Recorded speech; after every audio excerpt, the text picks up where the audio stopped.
Russell viper থেকে অনেক বেশি ভয়ঙ্কর, অনেক বেশি বিপজ্জনক এদেশে বেনজিরের মতো লোকেরা, এদেশের মতিয়রের মতো লোকেরা, আসাদুজ্জামান মিয়ার মতো লোকেরা, এদেশে আজিজের মতো লোকেরা রাসেল ভাইপার থেকে অনেক বেশি ভয়ানক।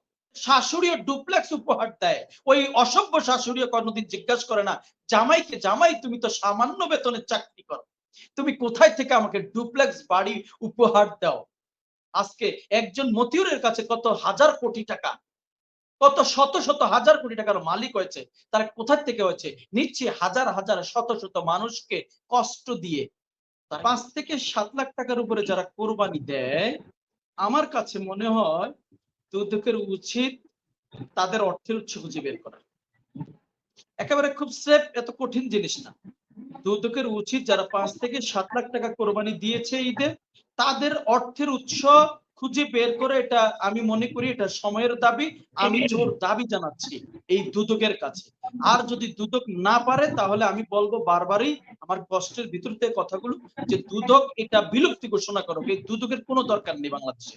কারণ একটা দুর্নীতিবাজের যেই দুদক সাজা দিতে পারে না, বা তিনি চাকরিরত অবস্থায়, বা তিনি সরকারের সেবা দেওয়া অবস্থায় একটা বিচারের আওতা আনতে পারে না যে প্রতিষ্ঠান, আমি মনে করি না এই প্রতিষ্ঠান বাংলাদেশে দরকার আছে বা প্রয়োজনীয়তা আছে। নাম্বার 2 দেখেন, আমরা বলছি রাসেল ভাইপারের কথা বলছি, খুব ভয়ঙ্কর, আমরা ভয় পাচ্ছি।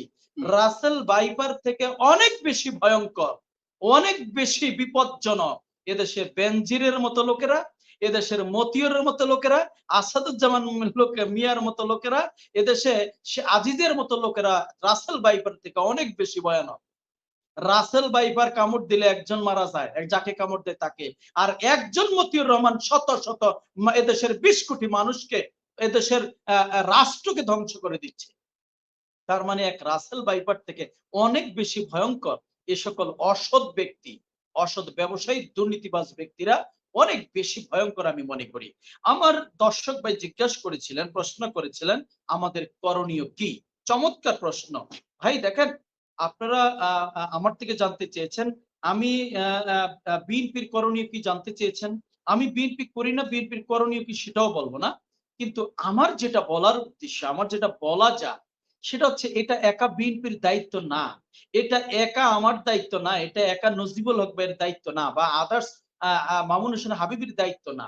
আমি মনে করি এদেশের সচেতন তরুণ প্রজন্ম, সচেতন সমাজ, দেশপ্রেমিক নাগরিক প্রত্যেকেরই উচিত আজকে এই দুর্নীতিবাজদের বয়কট করা, এদেরকে সামাজিকভাবে সামাজিক আন্দোলন তৈরি করা। কিভাবে? আপনি দেখেন, এক সময় ছিল, কিন্তু আপনি টাকার মালিক হচ্ছেন কিভাবে? আপনি একদিন যদি বেশি সদাইপাতি বাসায় আনতেন, নামি দামি কিছু আনতেন, স্ত্রী জিজ্ঞাসা করতো, সন্তান জিজ্ঞাসা করতো বাবা টাকা কোথায় পেয়েছো, স্বামী স্ত্রী জিজ্ঞাসা করতো এটা কি সৎ পথে ইনকাম কিনা। আজকে তা না, আজকে শাশুড়িও ডুপ্লেক্স উপহার দেয়, ওই অসভ্য শাশুড়িও কোনোদিন জিজ্ঞাসা করে না জামাইকে, জামাই তুমি তো সামান্য বেতনের চাকরি করো, তুমি কোথায় থেকে আমাকে ডুপ্লেক্স বাড়ি উপহার দাও। তাহলে দেখেন চরিত্র, মানুষের সামাজিক, মানুষের কতটা অবক্ষয় ঘটেছে মনির ভাই। আমার অনুরোধ যে আমাদের করণীয় কি, যেটা বলছিলাম, আমরা একটা সামাজিক আন্দোলন তৈরি করতে হবে। কিভাবে?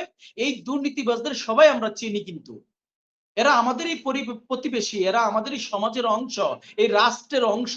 এদেরকে আমরা এদের ছেলে মেয়েদের সাথে বিবাহ বন্ধনে বিবাহ দিব না সামাজিক ভাবে, এরা বয়কট করব, এদেরকে সামাজিক আচার অনুষ্ঠানে দাওয়াত দিব না, এদেরকে আমরা মর্যাদা দিব না। এদেরকে এই সামাজিক আন্দোলন যদি আমরা প্রত্যেকের ঘর থেকে তৈরি করতে পারি, আমার বাবা, আমার ভাই, আমার স্ত্রী, সন্তান কিভাবে আয় করতে, আমরা যদি তদারকি করি, আমরা যদি এই বিবেক বোধ জাগ্রত করি, তার অন্যতম কিভাবে হবে?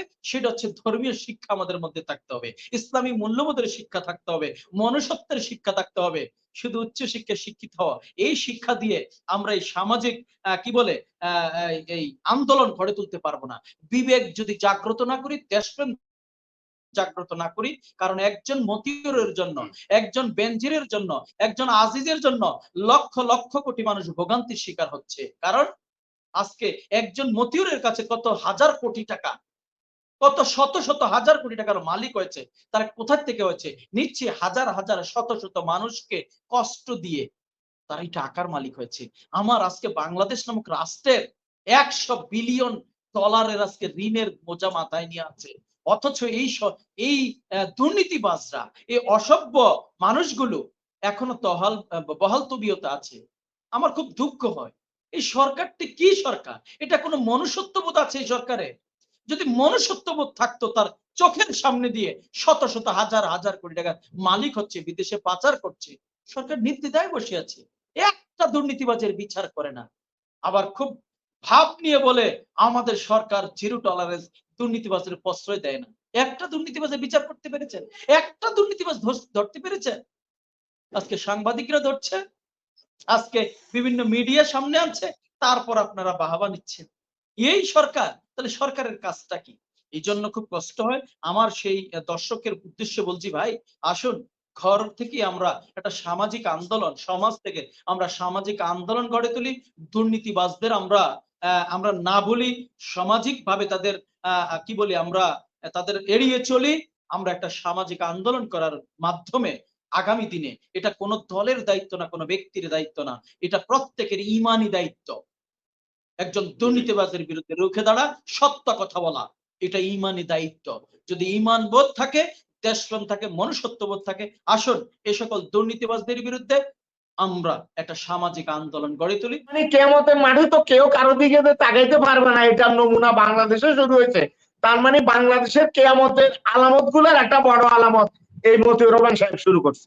আচ্ছা, এরপরে এটা করতে গিয়ে উনি কি করলেন? উনি দুর্নীতির এই নিউজ থেকে বাঁচার জন্য বললেন আমার সন্তান নয়, কিন্তু ফেনীর সংসদ সদস্য নিজামুদ্দিন হাজারী উনি বলে দিলেন যে ওনার দ্বিতীয় বউয়ের সন্তান, মানে ওনার মামাতো বোনের ছেলে। তার মানে এটাতে প্রচার হয়ে গেছে যে এই মতিউরের আরেকটা বিবি আছে। তার মানে কেঁচো ফুটতে সাপ। এখন শেষ পর্যন্ত কি হলো যে ওনার সন্তান নয় এটা এস্টাবলিশ করার জন্য দ্বিতীয় বউ এবং দ্বিতীয় বউয়ের সন্তানদেরকে বিদেশে পাঠিয়ে দিল। এখন আমি বলি, এর আগে বেনজির কাণ্ডের ঘটনা হলো আমাদের এখানে, যে বিদেশ চলে গেল, কিভাবে অনেক কথা আছে। এত ঘটনা হওয়ার পরে কিভাবে এই ভদ্রলোকের স্ত্রী এবং ওই পুত্রধন যে বিদেশ চলে যায়, যেখানে তার বিরুদ্ধে এই কথাটা আসছে, তার তো কোনো ইনকাম নাই। আমি হীরা ভাইয়ের কথা বলি, হীরা ভাই বলছেন যে তদন্ত করা উচিত। তদন্ত কয়জনের বিরুদ্ধে করবে?